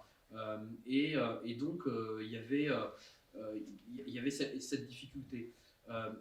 Le clustering, ce qui est intéressant dans la méthode, c'est que ça donne beaucoup d'intérêt à la lecture des résultats. Moi, ce que je reprocherais à Cluster 17, c'est de ne pas être resté dans leur logique jusqu'au bout, c'est-à-dire de dire, nous on ne fait pas d'intention de vote, en revanche, on va vous dire, dans les profils de population qu'on a définis, comment les gens se situent politiquement pour qui ils veulent voter. Mais le problème, c'est pourquoi ils pas assez d'argent. c'est pas une question d'argent, ça rapporte rien les sondages politiques. Mais en revanche, ça rapporte pas assez de médias, donc ça fait pas assez de visibilité. Et malheureusement, ils sont pris là-dedans. Mais le clustering, moi j'en fais tout le temps. Je modélise toutes les élections depuis 2014. Et on travaille uniquement comme ça. C'est-à-dire, on ne travaille pas du tout par sondage quand on modélise les élections. On utilise un sondage pour regarder en gros les profils d'électeurs. Et après, on passe par les données statistiques et des modèles, des modèles statistiques pour redescendre grâce au recensement au niveau le plus bas et reconstituer l'électorat un peu partout.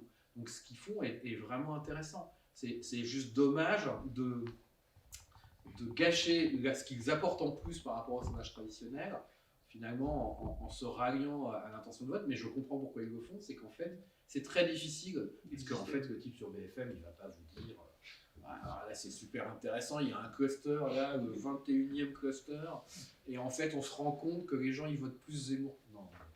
Non, en fait, ils veulent vous dire si c'est Le Pen ou Zemmour qui est devant, ou Pécresse, ou Macron.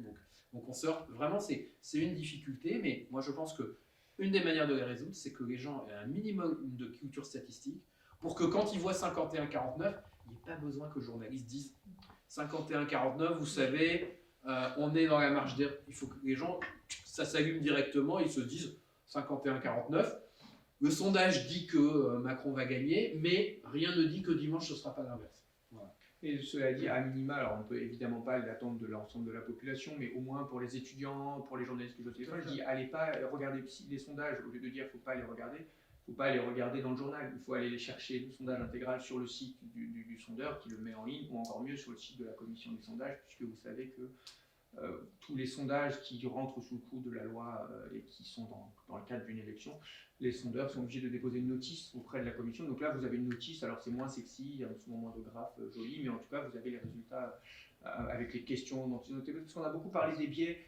On a un peu parlé de biais de désirabilité, on a un peu parlé des biais du mode de recueil, mais en fait, des trucs très classiques qui sont connus en sociologie, en sciences politiques, c'est par exemple la manière de formuler les questions. Si vous demandez, vous posez 15 questions sur des mesures européennes que les Français n'aiment plutôt pas, et qu'à la fin vous posez votre intention de vote sur votre candidat eurosceptique, il va faire un score un peu plus important que si c'était, etc. Donc j'incite vraiment les gens à regarder comment a été fait le sondage, quand il a été fait, comment ont été posées les questions, est-ce que les questions sont bien posées, puisqu'il y a des questions qui sont bien posées, il y a des questions qui sont dégueulasses, comme dans tous les... Donc c'est important de savoir le faire. Et encore une fois, au moins pour des étudiants, pour des gens qui sont alertes à la politique. Le grand avantage d'Internet, c'est qu'aujourd'hui, vous avez, pour n'importe quel sondage publié, sur le site de l'Institut de sondage, vous avez l'intégralité des données et du rapport. Donc vous pouvez trouver les questions, c'est obligatoire. Ce qui n'était pas forcément le cas effectivement avant, où le seul filtre était le média et il n'y avait pas forcément tout ce qu'il y avait dans le sondage. Donc effectivement, ça c'est aussi, faut que les choses s'allument comme ça, c'est-à-dire que les gens se disent, tiens, là c'est bizarre, je trouve ce résultat étonnant. Pourquoi eux ils ont Macron à 38 alors que tout le monde l'a à 25 et je peux aller regarder et voilà. Et donc je pense que c'est une dimension comme ça. Donc je pense que sur la question des médias, vous aviez une autre interrogation sur... Paul, peut-être qu'on va passer aux questions, mais c'est pour faire réagir, pour provoquer un peu, mais Alain Garrigou, qui est membre de la commission des sondages, je pense que tout le monde connaît ici, enfin, ici, pas forcément ici. C'est pas très grave. C'est pas très grave. C'est quelqu'un qui a beaucoup écrit sur ce qu'il appelle le régime d'opinion, etc.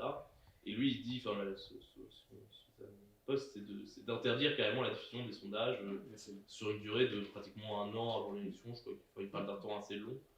Il est en fait pour la suppression complète et de la publication des sondages d'opinion, pas leur suppression en tant qu'outil de sociologie ou de sciences politiques, mais...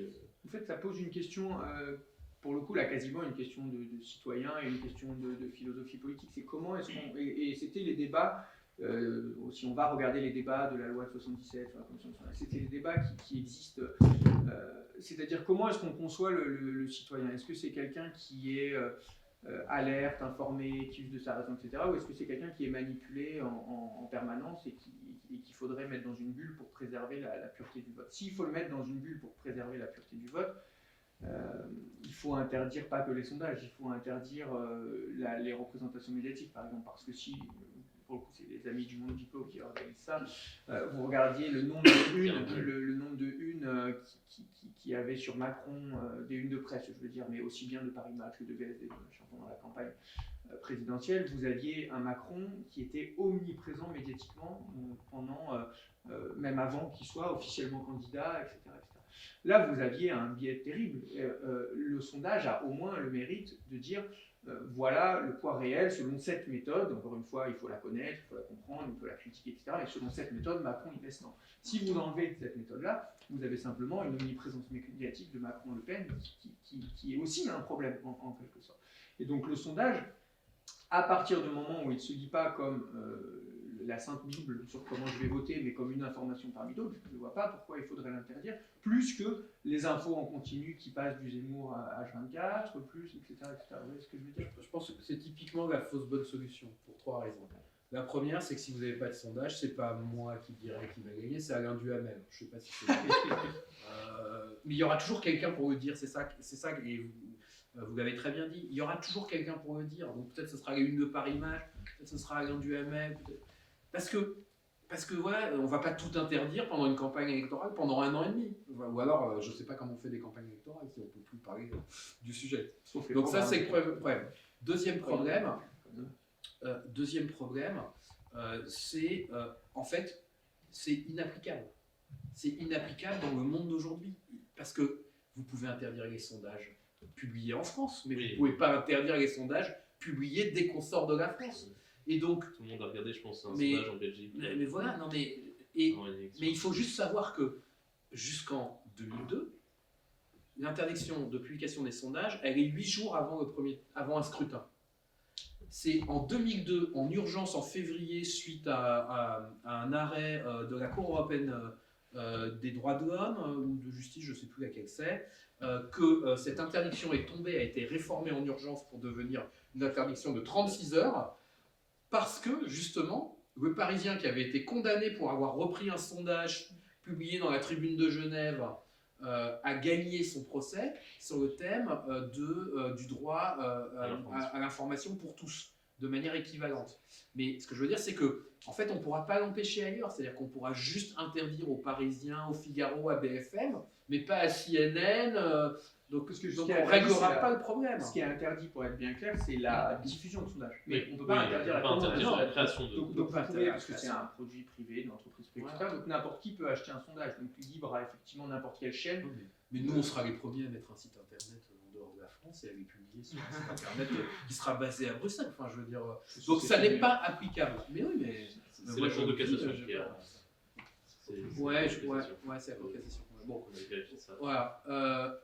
Et la troisième raison, c'est qu'en plus, vous créez un vrai problème qui est d'accès différentiel à l'information, qui est la raison pour laquelle juridiquement ça a été annulé, et qui est un vrai problème. C'est-à-dire. Les gens les plus informés, ils iront chercher les sondages. En fait. Et pas les autres. Moi, ça m'arrange en fait si on fait ça. Parce que ça veut dire que ce que je vends à 0 personne parce que je le donne à BFM, je vais pouvoir le vendre à 10 personnes parce qu'il sera caché. Et je pourrais en vendre jusqu'au bout, plus souvent, plus cher, parce que je le vendrai plus cher s'il est confidentiel que s'il est publié dans un média qui n'a pas d'argent. Donc c'est pas nous que ça va pénaliser, mais ça va créer un système où il y a des gens qui sauront, des gens qui ne sauront pas. Et alors, je ne vous raconte pas, à l'heure des réseaux sociaux, comment ce système va être géré. Ça va être drôle. Parce que là, ça va être... Donc, en fait, chacun va juste inventer la manière de dire les résultats du sondage sans que ça tombe sous le coup de la loi. Bon, en fait, voilà, c'est juste que ce ne sont pas des bonnes solutions. Je crois qu'il faut accepter que dans notre monde, il y a toutes ces informations qui circulent. Et il faut accepter l'idée que le sondage, c'est un élément parmi d'autres. Ce qui est embêtant, franchement, c'est quand toutes les campagnes électorales ne sont que le fait de parler des résultats des sondages. Voilà. Ça, c'est un vrai problème. Et moi, j'avoue que ça me pose problème parce que c'est de plus en plus. Il y a un côté tactique permanent. Oui, mais surtout, il y a un côté des médias de ne s'intéresser qu'à ça. C'est-à-dire, les médias, moi, je pense qu'ils devraient un peu plus s'intéresser aux candidats, à leurs propositions, organiser des débats.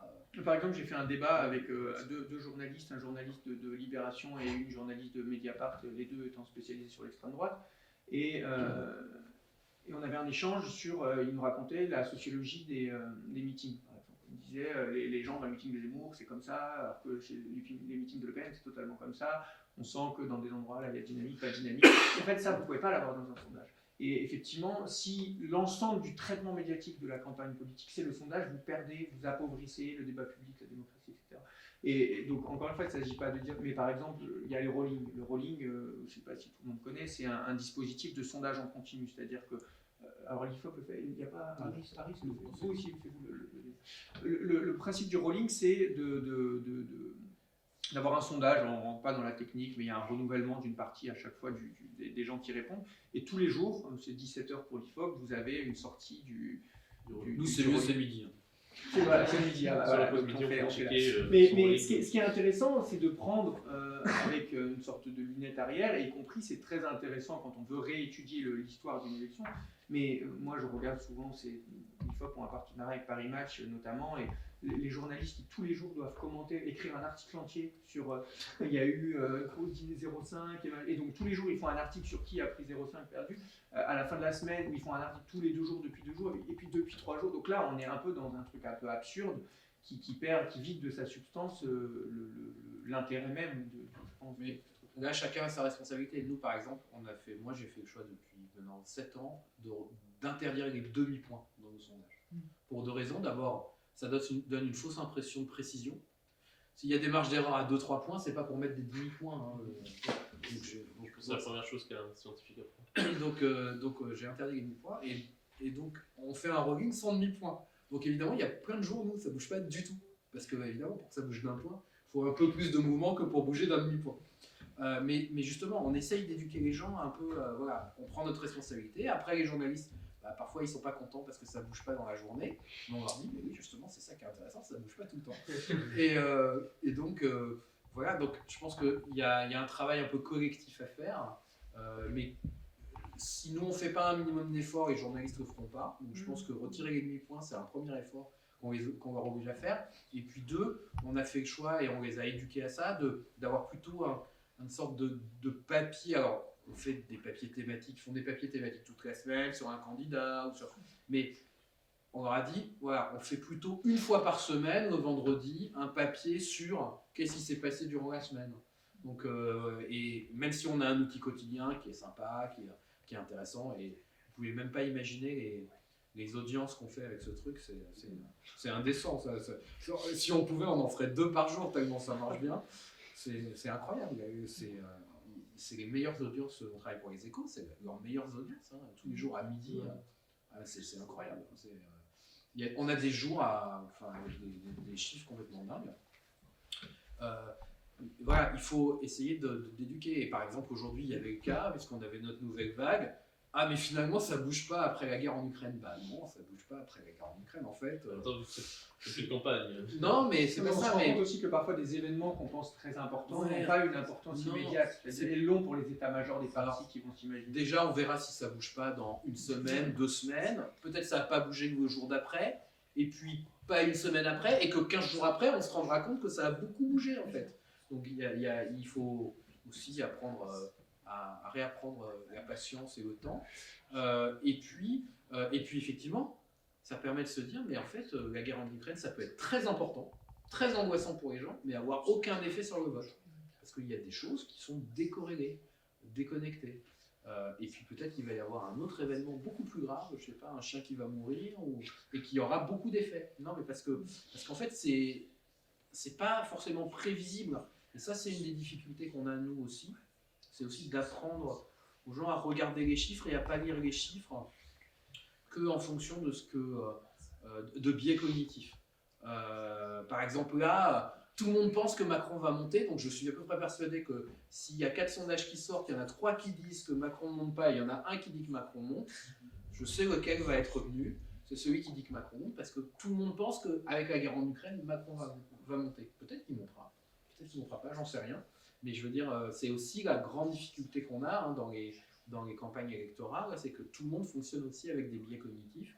À son imaginaire, se dit que tel événement produit obligatoirement telle chose, Et donc, on va avoir une sélectivité de l'info. Et c'est assez intéressant, les sondages par rapport à ça, le fait qu'il y en ait beaucoup, de voir comment il y en a qui marchent beaucoup mieux que d'autres à des moments donnés. C'est pas du tout les histoires de marque, de machin. C'est juste qu'à un moment, ça vient confirmer un a priori en général. Et donc celui-là, il va bien marcher. Quand vous confirmez des a priori, c'est des sondages formidables. Les gens adorent ça. Alors, à l'inverse, quand vous êtes contre-intuitif, c'est très perturbant. Comme les gens ne savent pas l'interpréter, ils vont le mettre de côté celui-là. Alors, en tout cas, je pense aussi pour cela qu'on est ici, c'est pour discuter biais, et que chacun s'informe, même si à mon avis, on est déjà informé.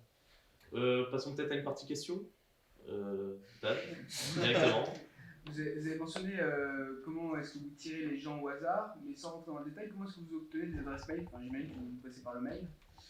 Alors pour les sondages par internet, on passe par le mail, on constitue ce qu'on appelle des access panels, c'est-à-dire on a pas mal de contraintes qui étaient celles de la CNIL, aujourd'hui celles du RGPD. Et donc en fait on constitue des bases de gens qui acceptent de nous donner leur adresse pour qu'on les contacte pour répondre à des enquêtes. Donc nous par exemple chez OpinionWay on a une base de 100 000 personnes aujourd'hui. Il y a à peu près 20% de renouvellement annuel. Le taux de mortalité d'un panel, c'est 20% annuellement. Et donc, on tire pour chaque enquête un échantillon représentatif au sein de cette base en fonction de la cible qu'on veut interroger. Donc si on veut avoir que des Parisiens, on va faire un échantillon sur des adresses uniquement de Parisiens. Si on veut faire l'ensemble des électeurs, on va faire un échantillon qui va prendre en compte ça. Parfois on cherche des gens qui ont une perceuse Black & Decker, donc on va faire d'autres types de tirages. Voilà.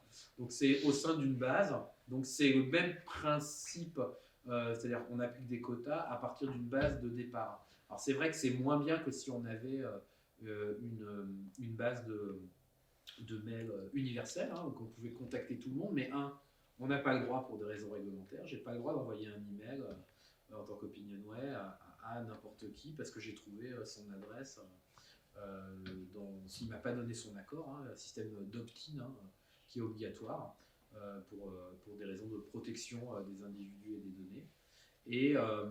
Et donc effectivement c'est aussi un des biais, c'est que alors c'est pas un biais supplémentaire par rapport au sondage parce que ne répondent au sondage que les gens qui veulent donner leur avis.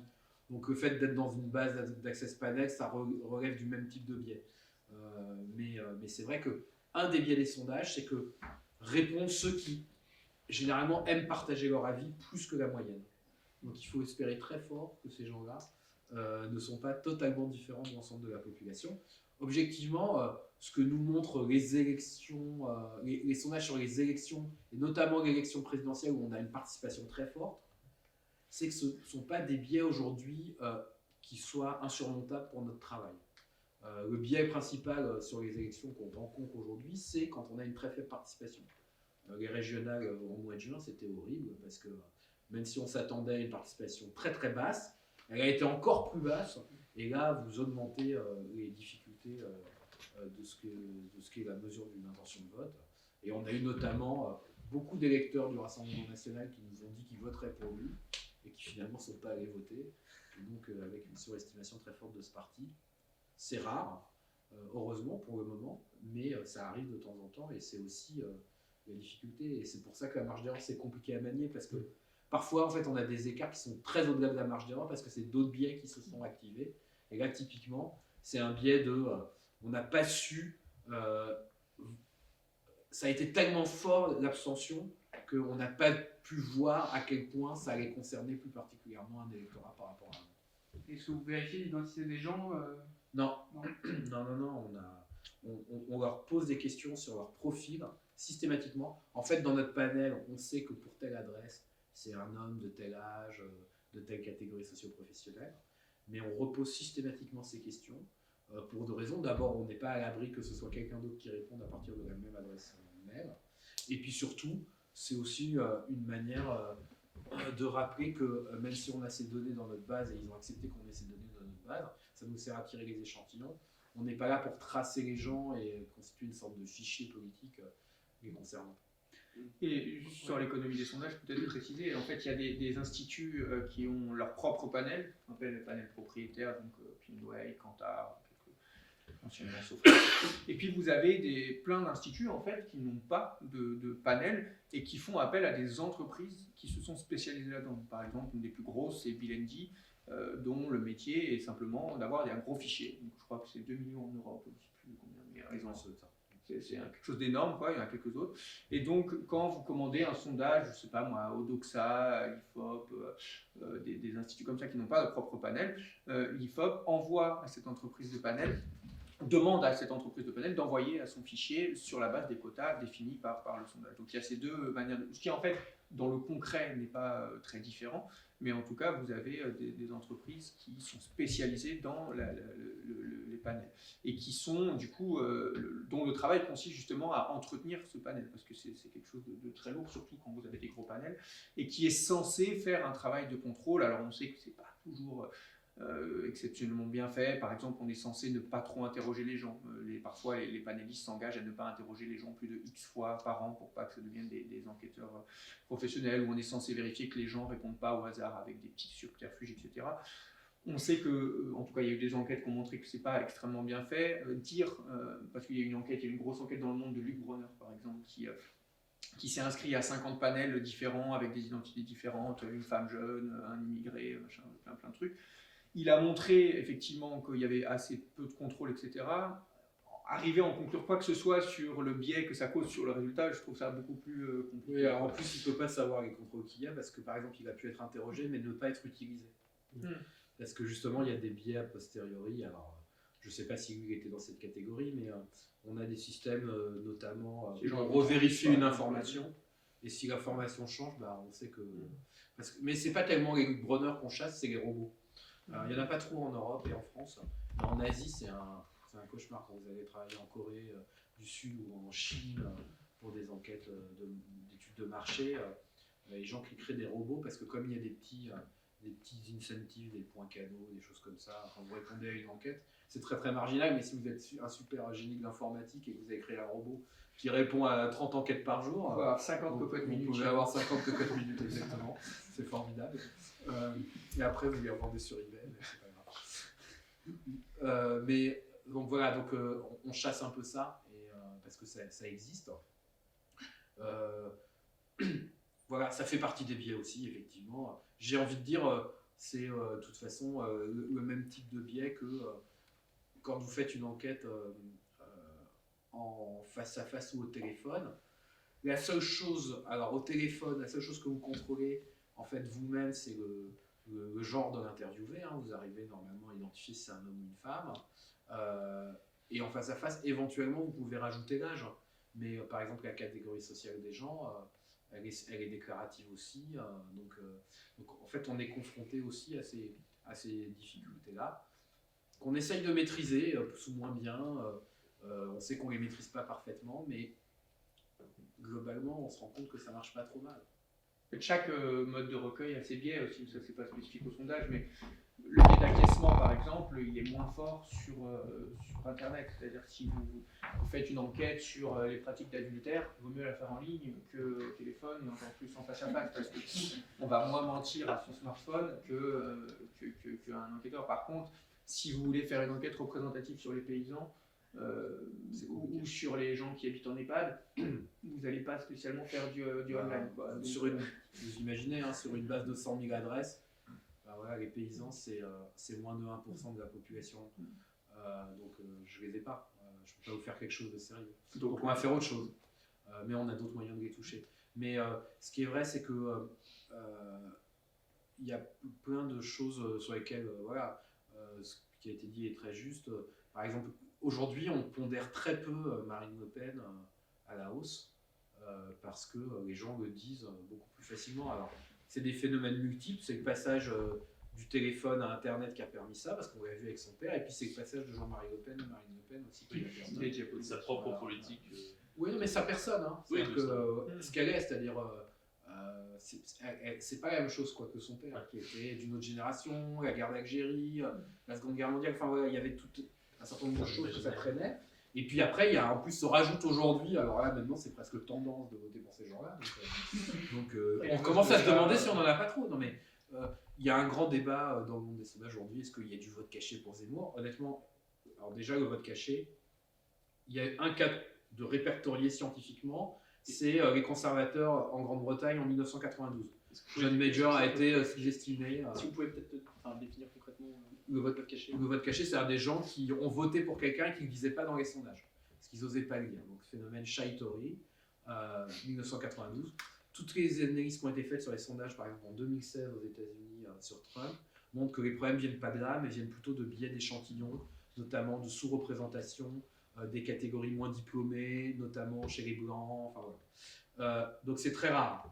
Donc il y a un truc, il y aurait un vote caché Zemmour. Donc honnêtement, quand on regarde nos données, il n'y a rien qui indique ça. En revanche, moi, ce que je vois dans mes enquêtes, c'est que l'électorat Zemmour, il est surpolitisé, et que, comme je vous le disais, on répond plus aux sondages quand on a plus envie de donner son avis. Donc quand on est plus politisé que la moyenne, moi, ce que je pense, c'est qu'il est possible qu'il y ait une surestimation.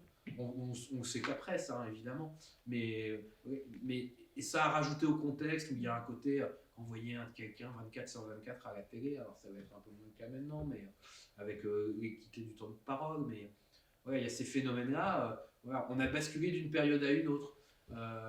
Et donc les questions de qui sont les candidats sous-déclarés ou les forces politiques sous-déclarées, malheureusement, ça change aussi, et c'est la grande difficulté.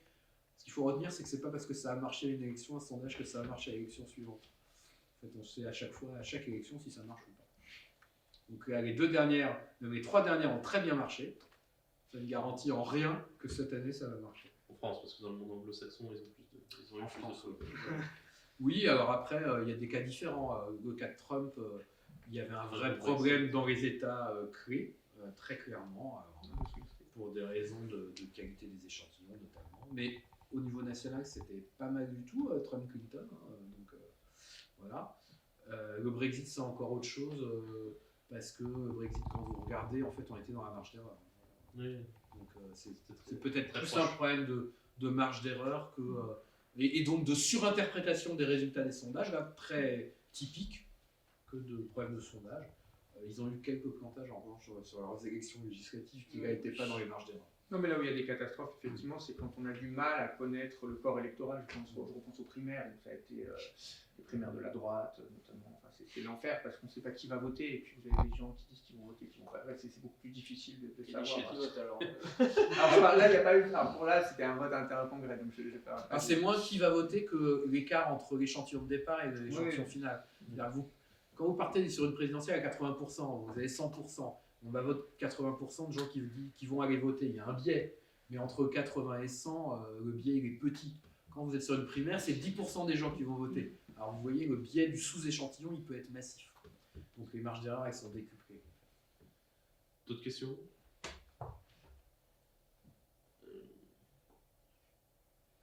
Ouais, j'en ai une autre, c'est.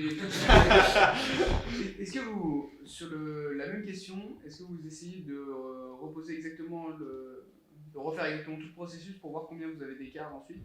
Typiquement, c'est quoi l'écart de l'ordre de pourcent? Je fais 2 sondages en même temps. Ouais, le même sondage 2 fois avec des gens indépendants. Alors on ne le fait pas parce que ça nous prendrait beaucoup de temps, mais logiquement c'est justement à peu près l'équivalent de la marge d'erreur. C'est-à-dire qu'un 52 un coup, normalement vous pouvez très bien le trouver à 49 ou à 55 en gros si vous êtes sur 1000 personnes sur un autre sondage. Alors souvent les écarts sont moindres, mais on ne trouve pas le même résultat, ça c'est certain, sur 2 sondages.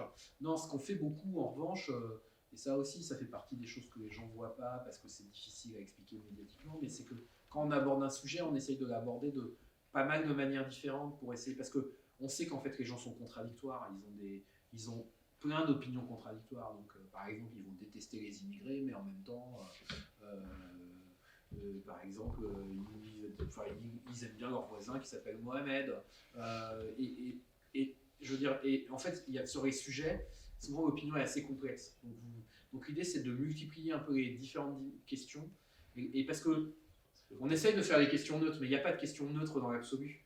On prend toujours un point de vue quand on pose une question, quelle que soit la question qu'on va poser. On n'a pas le problème pour vous le vote, parce qu'on va demander pour qui vous votez. C'est comme ça que ça se pose. Mais si vous abordez le sujet de l'Ukraine, en ce moment, vous pouvez demander aux gens, c'est pas tout à fait la même chose de leur demander s'ils soutiennent l'Ukraine ou s'il faut intervenir militairement pour soutenir l'Ukraine. et vous n'allez pas avoir le même résultat. Et, enfin, voilà. Donc ce qu'on essaye de faire, c'est quand on traite un sujet, c'est de justement d'en tracer un peu toutes les dimensions et pour essayer de vraiment comprendre ce qu'il y a dans la tête des gens, dans leurs contradictions, et essayer d'avoir l'analyse la plus précise. Mais ça, je reconnais que c'est pas ce qui intéresse les sondages enfin les médias quand ils nous commandent des sondages. Ils veulent savoir si les gens sont pour ou contre. Donc voilà. Mais voilà, on essaie d'abord de travailler comme ça, plus que de faire 2 fois le même sondage, parce que en fait, 2 fois le même sondage, ça n'a pas beaucoup d'intérêt pour nous, ça nous coûte cher et on n'a pas 2 clients qui nous achètent la même chose. En revanche, on fait régulièrement des questions qu'on repose dans le temps. Et là, dans ce qu'on rend à nos clients, très souvent, il y a des indices de significativité pour leur dire, parce que pareil, ils se jettent, Macron a fait plus 1, ça ne veut rien dire en fait. Par rapport à l'enquête de la veille, il est au même niveau en fait. Mais donc on rend à nos clients de la significativité, c'est-à-dire on leur indique à partir de quel moment l'évolution d'une enquête à l'autre dit qu'il s'est passé quelque chose. On ne dit pas juste que en fait on a changé de sondage et que c'est juste l'écart normal entre 2 sondages à 2 moments différents sur la même question. Moi j'ai une question avant la question. Est-ce que vous avez une forme de droit d'auteur sur l'utilisation des sondages? Est-ce que par exemple vous pouvez dire, je sais pas, il y a un sondage qui est fait et vous n'êtes vraiment pas du tout d'accord sur l'interprétation qui en est faite, est-ce que vous pouvez avoir un droit de réponse dans le média concernant? Alors non, on ne peut pas avoir un droit de réponse, simplement on travaille avec des médias quand même en bonne intelligence. Donc si on n'est pas d'accord, d'abord souvent ils nous appellent pour nous demander, et pour ne pas faire de grosses erreurs d'interprétation, et si on n'est pas d'accord avec ce qu'ils ont écrit dans un papier, on va les appeler, on va leur dire, enfin ils referont un papier pour dire, voilà. Il y a une propriété des données pour répondre à la question. Les données appartiennent aux clients. Ouais. C'est le cas. Ce qui veut dire, y compris qu'on n'est pas, par exemple, vous êtes EDF, par exemple, vous commandez une étude à tel institut. L'institut, plus tard, il y a, je sais pas, le concurrent qui vient faire un sondage. On n'est pas censé pouvoir utiliser le premier sondage pour le donner au nouveau client. Il y a une propriété des données, en quelque sorte. Ce qui n'est pas clair, c'est s'il y a une propriété sur les questions. C'est-à-dire sur une formulation de question, non mais est-ce que, d'abord parce que, par exemple, pour les intentions de vote, il n'y a pas 4 manières différentes de la poser, donc c'est pas tranché ça, mais il n'y a jamais eu de débat juridique là-dessus. Mais voilà, est-ce que si je fais une question pour le Figaro, j'ai le droit de la poser 3-6 mois plus tard pour les Échos ou pour Libération? C'est pas très clair. En général, ça se fait là aussi, ça peut se faire, parce que si on considère que c'est la manière de poser la question, on va la reposer comme ça. Mais effectivement, il y a non, le sondage, il appartient au client. Mais à partir du moment où le client est un média et qu'il le met dans le domaine public, là, on rentre dans un grand flou. C'est le choix qui appartient. Pour une dernière question peut-être. Oui, c'était pour interroger en fait la relation entre sociologie et sondage finalement, parce que vous essayez de poser les questions sous plein d'angles différents pour avoir une approche quantitative d'un fait, mais est-ce qu'il y a une approche de vouloir répondre à des questions notamment, enfin des questions politiques par une approche marchande de la sociologie, de non seulement proposer des services avec des entretiens qui sont plus longs et de ne pas faire d'analyse quantitative mais plus qualitative de certains mouvements opinions, etc. Et comment est-ce que c'est fait et comment est-ce que quelle est la relation en fait, entre les 2 champs, entre la sociologie et le milieu plus marchand des instituts de sondage qui s'y intéressent? Vous avez alors déjà dans les instituts de sondage, on parle beaucoup des sondages d'intention de vote, de manière générale des sondages, mais vous avez d'autres prestations que font les instituts de sondage. Par exemple, dans celui dans lequel j'ai travaillé, vous avez un sous-département Cali qui ne fait que des études Cali, par exemple, des focus group, tout un tas de choses. Donc les sondages, les instituts de sondage font pas que du sondage. Il y a aussi d'autres. Le marché, 15-20% du marché des sondages, c'est des études qualitatives, donc pas du quanti. Donc ça, c'est la première chose. Ensuite, sur les relations, vous avez des fois des relations très directes. Par exemple, l'enquête nationale électorale française conduite par le CEVIPOF, qui est le labo de Sciences Po, qui est une très grosse enquête qu'ils ont reconduit là, avec des vagues successives tous les mois. Là, c'est vraiment un dispositif très lourd, parce que c'est un panel de plusieurs... Alors, je n'ai pas regardé pour cette vague-là, mais en 2016, ils ont fait 15 vagues. Ils avaient 25 000 personnes qui s'engageaient à répondre une fois par mois, donc il y a eu de la déperdition, mais en gros c'était ça. Donc là on a directement un labo, pas de sociologie mais de sciences politiques, qui est en partenariat, puisque les questionnaires étaient passés par Ipsos, donc un institut de sondage.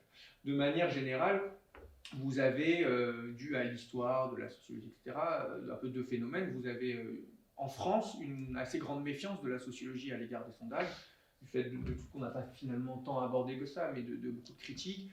Une sociologie qui s'est développée et une science politique, y compris à part quelques exemples, qui est très qualitative, hein, beaucoup d'études qualitatives, donc qui a assez peu usage des sondages. C'est assez différent à l'international et vous avez là une littérature absolument gigantesque, y compris dans les revues American Journal of Sociology, American Political Review, etc.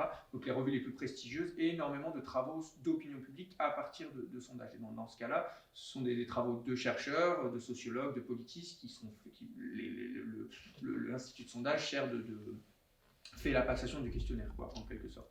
Et donc là, vous avez quelque chose qui est beaucoup plus accepté. Vous avez des revues entières, vous avez Public Opinion Quarterly, qui est une revue très très réputée, si on regarde les impact factors, etc., qui ne fait que des travaux de chercheurs sur l'opinion. Et en France, c'est vraiment très différent. On a une littérature très qualitative, très réticente au sondage. Bourdieu est passé par là, et c'est intéressant parce que les débats, mais là, trop tard pour se relancer là-dedans, mais Bourdieu, il fait finalement, déjà Bourdieu n'est pas un spécialiste de l'opinion publique. La thématique dont l'opinion publique n'existe pas, c'est une conférence publiée en 72 à Arras, enfin pas publiée mais énoncée à Arras, qui paraît un an plus tard dans une revue, et qui a des retentissements encore aujourd'hui, alors que on est très très loin. À l'époque où Bourdieu écrit, il y a 3 instituts, dont un qui ne fait même pas d'opinion. Effectivement, quand il dit que c'est des problématiques qui sont celles des dominants, c'est beaucoup plus vrai qu'aujourd'hui, parce qu'un sondage coûte très cher, etc. Quand aujourd'hui, vous avez un débat public, je ne sais pas moi, le mariage pour tous par exemple, vous êtes la Manif pour tous ou vous êtes une association LGBT, vous pouvez tous les deux avoir les moyens de commenter un sondage. Vous êtes Greenpeace ou vous êtes un lobby, vous pouvez tous les deux. Donc il y a une sorte d'égalisation du fait de tout ce qu'on a dit aujourd'hui qui anime un certain nombre de ces critiques. Mais dans la littérature anglo-saxonne, vous avez eu des tas et des tas de débats là-dessus. Donc l'équivalent un peu fonctionnel de Bourdieu aux États-Unis, c'est quelqu'un qui s'appelle Philippe Converse, qui était très opposé. Et vous avez toute une littérature de controverse, etc., qui est une littérature beaucoup plus riche qu'en France, où le débat était très tranché finalement par cette conférence de Bourdieu et qui a fait, alors, pour des tas d'autres raisons qui seraient beaucoup trop long d'étudier ici, mais que la sociologie s'est assez peu réapproprié les sondages et chacun a fait un peu sa route de son côté, sachant que en fait, ce qui est juste très rapidement, mais les sondages en France, ils sont fondés par quelqu'un qui s'appelle Jean Stotzel, qui a fondé l'IFOP en 1938, et qui lui a la double casquette, puisque c'est un universitaire, un sociologue, quand il n'y a que 4 chaires de sociologie en France, il en a une à la sortie de la Seconde Guerre mondiale, etc. Il a fondé la Revue française de sociologie, donc c'est vraiment quelqu'un de très légitime dans le champ, et en même temps qui fonde l'IFOP, avec cet objectif de faire pas d'abord un institut commercial, mais faire un institut de recherche. Et puis, il y a vraiment un tournant dans les années 60-70 où les sondages commencent vraiment à intéresser les médias, où vous avez une transformation de l'IFOP, en l'occurrence, parce qu'à l'époque, il n'y a que l'IFOP et la Sofres, où les sondeurs se disent aussi, ah bah là, en fait, on a un énorme marché avec les études de marché, le marketing, etc. Et donc, ça s'éloigne un peu du projet initial qui était de faire des instituts pour faire de la recherche sociologique, quasiment. Et vous avez des instituts qui croissent et qui naissent sur les études de marché. Donc, il y a une divergence de chemin avec la sociologie. Avec cette exception, disons, au sein des instituts que sont les départements opinion, qui sont ces professionnels qui gardent la filiation originelle de la profession, disons. Et donc, vous rappelez votre parcours, vous avez fait de la sociologie, de la science politique. Moi, les gens que j'ai étudiés dans ces départements, c'est beaucoup de gens qui ont des masters de sociaux, de sciences politiques, un peu plus maintenant des masters spécialisés, puisque c'est des masters spécialisés qui forment aux études, au sondage.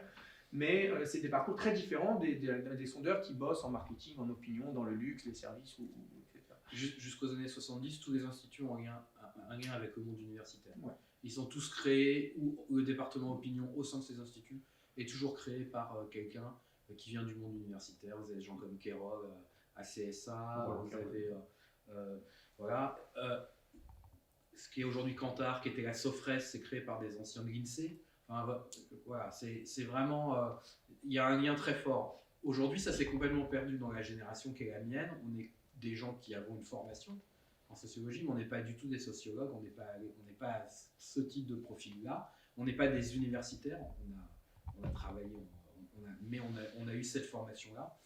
Et donc, effectivement, ça a beaucoup changé et c'est le cas désormais. Le lien est beaucoup plus coupé qu'il ne l'était auparavant, mais l'histoire vient aussi de là parce que voilà, c'était aussi probablement que dans ceux qui étaient en sciences politiques ou en sociologie qui s'intéressaient le plus au quantitatif, ils ne trouvaient pas dans le monde universitaire, à mon avis, ce qui leur allait comme méthode, et donc ils sont allés dans des entreprises où ils ont créé ou co-créé des entreprises de ce type, qui par ailleurs sont des entreprises à vocation commerciale, et il faut toujours le rappeler,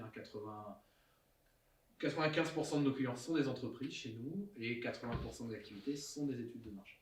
Parce que maintenant, il n'y a que le CEVIFOP pratiquement qui fait. CEVIFOP, ouais, et après, il y a des. Nous, on travaille avec la Fondapol, c'est Dominique Régnier qui est aussi un universitaire, donc les think tanks, vous avez quand même des universitaires souvent, mais oui, principalement c'est eux, mais ils font beaucoup de choses. Et puis vous avez aussi quelques. Vous avez le Pacte à Grenoble. Voilà, le Pacte, c'est aussi un laboratoire qui fait beaucoup de travaux sur des enquêtes européennes, donc ISS, ISSP, qui sont des enquêtes par sondage sur les valeurs des Français et des Européens. Donc vous avez quelques labos qui sont plutôt des labos de politistes en fait, mais pas beaucoup quoi. Donc, les IEP, Paris, Grenoble, principalement dans les Bordeaux, IEP. Paris, Grenoble, Bordeaux, ouais, c'est les trois. Il y en a le plus, peut-être demain il y aura ailleurs parce que effectivement il y aura certains universitaires qui s'intéresseront à ça et qui créeront. Mais voilà. Mais il y a quand même pas mal de liens. Même si il s'est beaucoup distendu et il fait beaucoup de débats aujourd'hui, mais parce que les écoles aussi sont un peu en guerre parfois en France. Entre elles, il y a toujours eu, moi, quand j'ai fait ma maîtrise de sociologie à la Sorbonne, et je venais de Sciences Po, alors j'étais... ils détestaient ça, c'était la guerre. Les deux écoles de sciences politiques, Sciences Po et la Sorbonne, étaient vraiment... la Sorbonne, c'était vraiment bourdivain, donc dans cette vision-là des choses, et à Sciences Po, c'était très quantitativiste, donc dans une autre vision des choses. Voilà, il y avait... Puis, vous avez par contre un autre lien qui n'est pas directement sur le travail en tant que tel, comme ça peut être une époque, mais vous avez beaucoup de sondeurs qui interviennent dans des formations universitaires. Frédéric Michaud intervient à Sciences Po, vous avez Jérôme Sainte-Marie qui intervient à Dauphine, enfin bref, vous avez des sondeurs qui interviennent, qui permet aux étudiants d'avoir cet aspect, parce qu'on a toute une idée en master maintenant de professionnalisation, etc. Et puis c'est aussi un vivier de recrutement, c'est marrant parce que vous avez commencé à dire je suis arrivé un peu là par hasard, moi dans ma thèse j'ai un sous-chapitre qui s'appelle je suis arrivé là par hasard, puisque c'est vraiment ce que me disent beaucoup de sondeurs d'opinion, des gens qui ont fait de la socio, puis un jour ils ont fait un stage dans un institut de sondage, je ne savais pas trop, puis ils sont restés, et donc ça permet aussi ce lien, il y a aussi ce lien en fait qui perdure, c'est que beaucoup de gens qui sont dans l'opinion aujourd'hui, dans les instituts d'opinion, dans les départements d'opinion, pardon, des instituts, viennent de cursus sociaux, Sciences Po, voire un peu histoire, etc., parce qu'ils ont aussi rencontré des sondeurs qui faisaient des interventions, non pas en tant que prof, titulaire, etc., mais en tant que personnalité, un vacataire, comme on a beaucoup à l'université. Écoutez, je pense qu'on peut tous vous remercier pour Merci cet échange.